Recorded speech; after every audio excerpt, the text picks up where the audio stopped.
Selamat siang Bapak Ibu. Terima kasih atas waktu dan kesempatan yang diberikan kepada saya. Saya akan berbagi tentang materi budaya positif yang telah saya dapat dalam kegiatan Guru Penggerak. Budaya positif itu merupakan nilai-nilai, keyakinan-keyakinan, dan kebiasaan-kebiasaan di sekolah yang berpihak pada murid agar murid dapat berkembang menjadi pribadi yang kritis, penuh hormat, dan bertanggung jawab. Dalam menanamkan budaya disiplin kepada murid di sekolah, dimulai dari diri kita sebagai seorang guru. Harus disiplin terlebih dahulu, baru bisa menerapkan sikap disiplin kepada siswa.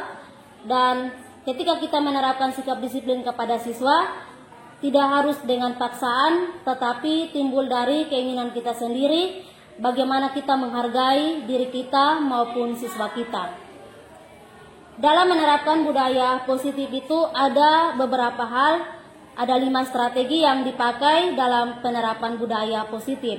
Yang pertama itu adalah paradigma. Paradigma di sini adalah untuk membangun budaya positif. Sekolah perlu menyediakan lingkungan yang positif, aman, dan nyaman bagi murid-murid, sehingga murid-murid bisa berpikir, bertindak, dan mencipta sesuai dengan kodrat alam dan kodrat zaman yang dimiliki oleh siswa tersebut. Siswa harus diberi kebebasan, mereka harus bisa mandiri, kreatif, dan inovatif. Hal yang kedua, selain paradigma itu, guru juga mempunyai posisi kontrol guru. Ada 5 peran penting dalam posisi kontrol guru. Yang pertama itu sebagai penghukum. Yang kedua, membuat orang merasa bersalah. Yang ketiga, guru itu sebagai teman. Yang keempat, guru bisa sebagai motivator atau pemantau. Dan yang kelima, guru sebagai manajer.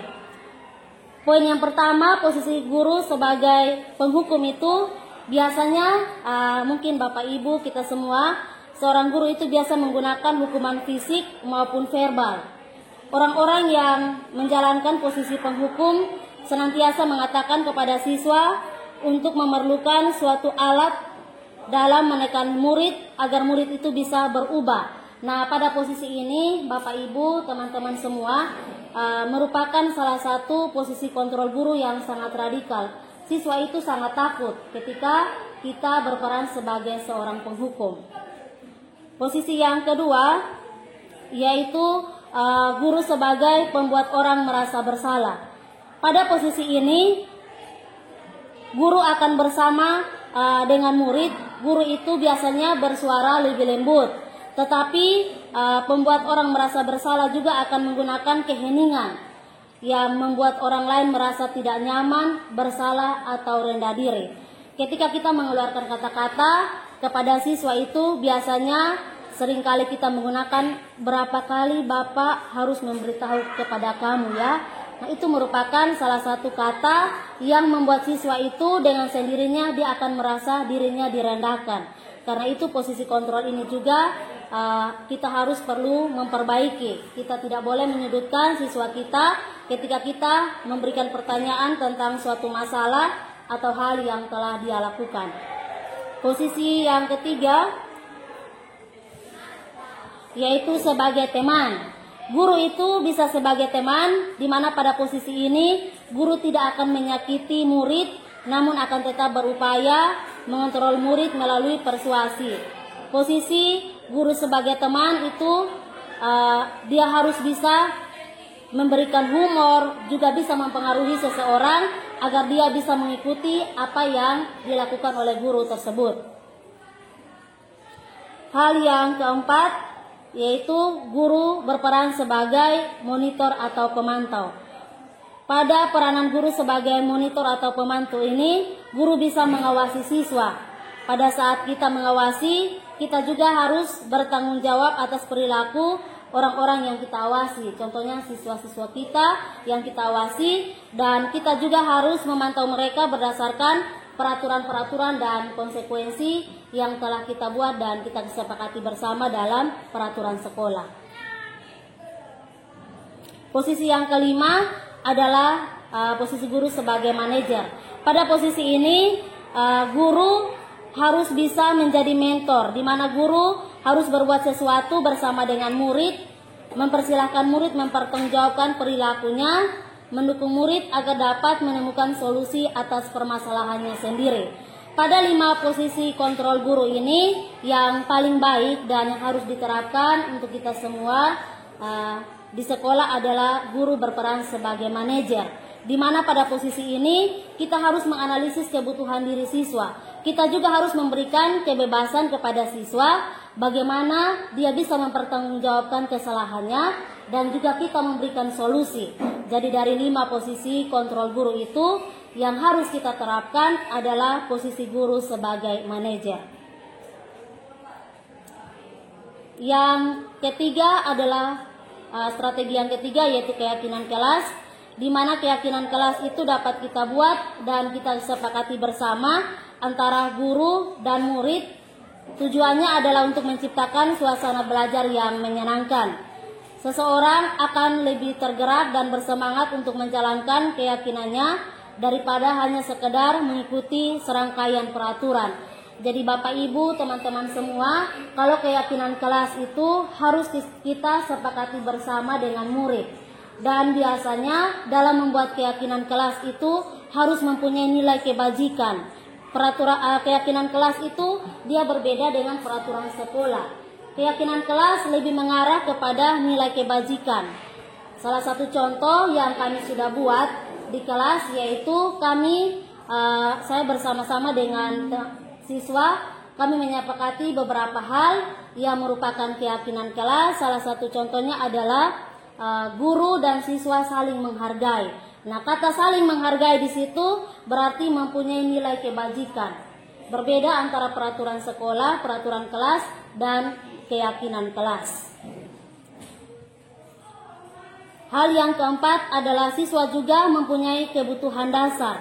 Ada 5 kebutuhan dasar yang harus dimiliki, yaitu kebutuhan bertahan hidup, cinta dan kasih sayang, kesenangan, kebebasan, dan penguasaan. Yang pertama, kalau siswa itu dia harus mempunyai kebutuhan bertahan hidup. Artinya, secara fisiologis itu dia harus bertahan dalam kesehatannya, rumah, dan makanan.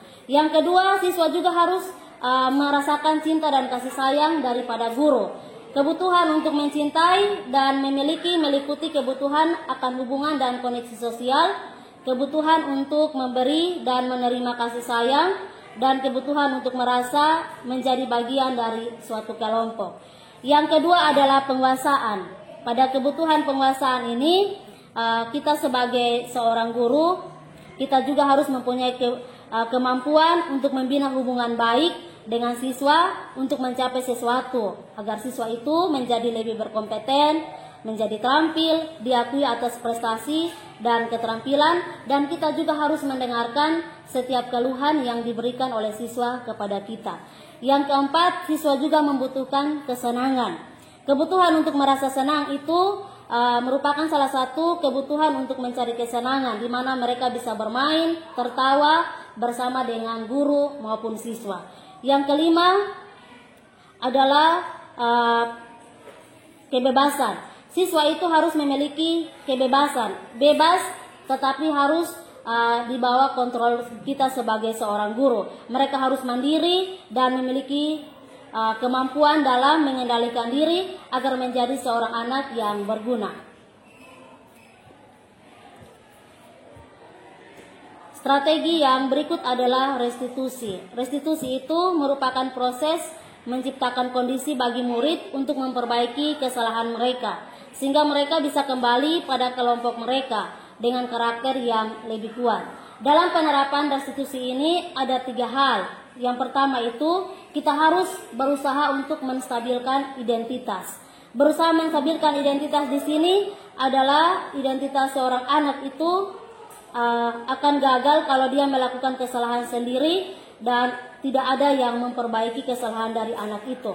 Kalau kita mengkritik dia, maka dia tetap membuatnya dalam posisi gagal. Tetapi pada keadaan ini kita sebagai guru juga harus bersama dengan siswa memberikan keyakinan bagaimana dia memperbaiki setiap kesalahan yang telah dia lakukan.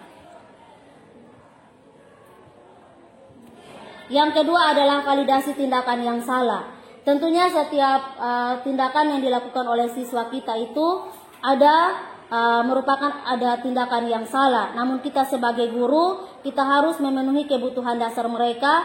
Kita juga harus memahami apa penyebabnya sehingga mereka bisa melakukan hal tersebut. Karena itu pada posisi ini juga merupakan salah satu cara dasar yang dilakukan oleh guru untuk bisa menemukan cara-cara paling efektif dalam memenuhi kebutuhan siswa. Biasanya kalimat yang kita gunakan kalau kita memvalidasi tindakan yang salah itu salah satunya adalah kamu patut bangga pada dirimu sendiri karena kamu telah melindungi sesuatu yang penting buatmu. Jadi dengan pertanyaan kita seperti itu saja, siswa dia merasa bahwa saya tidak dikucilkan atau saya tidak direndahkan, saya tidak dimarahi oleh bapak dan ibu guru ketika saya melakukan tindakan yang salah.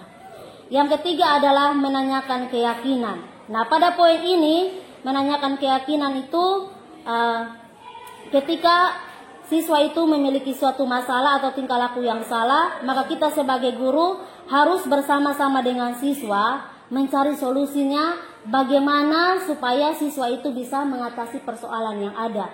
Salah satu persoalan yang kita alami di sekolah kita itu misalkan siswa itu terlambat. Ketika siswa itu terlambat, kalau kita menjalankan restitusi tahapan yang ketiga yaitu menanyakan keyakinan, kita harus memanggil siswa itu, kita berbicara dengan mereka, menanyakan alasan kenapa datang terlambat.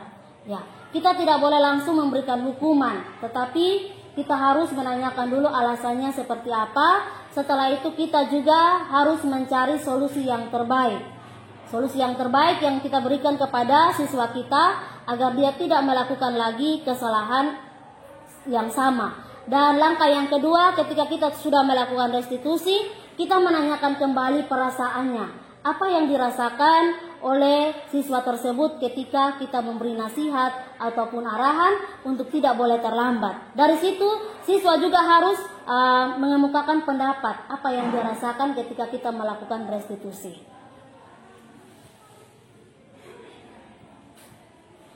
Dan untuk bisa melakukan semua budaya positif, tentunya saya membutuhkan dukungan penuh dari Bapak Kepala Sekolah, dari Bapak Ibu Guru sebagai rekan kerja, dari siswa, orang tua, dan juga fasilitas pendukung seperti sarana pendidikan yang memadai.